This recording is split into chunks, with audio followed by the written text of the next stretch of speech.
My great-grandmother used to tell stories of strange things that happened on Tromso Island long ago.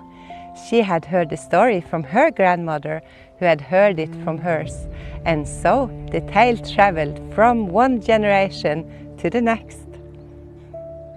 On dark winter nights, people would sometimes see lights moving low across the sea. Not the northern lights. These lights danced closer to the water. The old folk said it was the women coming. Some arrived in small boats without oars. Others rode the wind itself. They came from Lyngen, Fjord, Tromsøya and the distant island beyond, and some even come from Finnmark.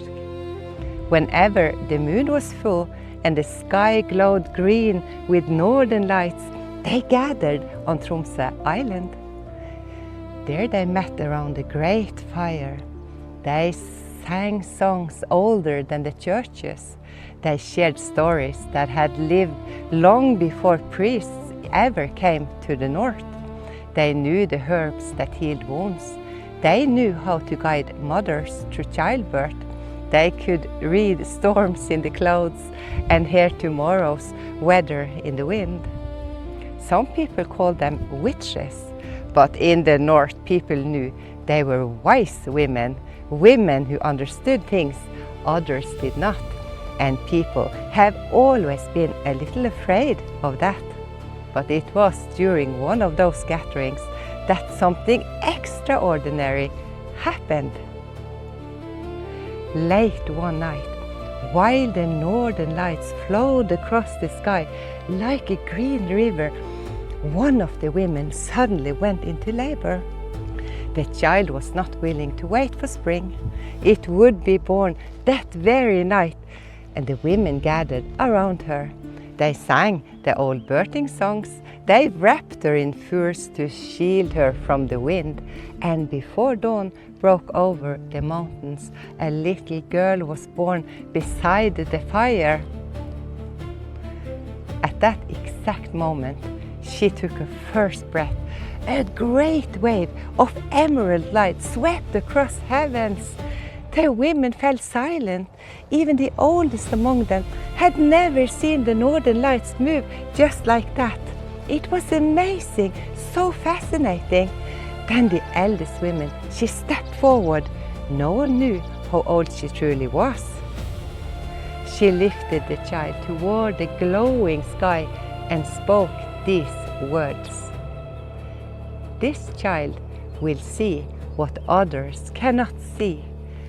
And so it was.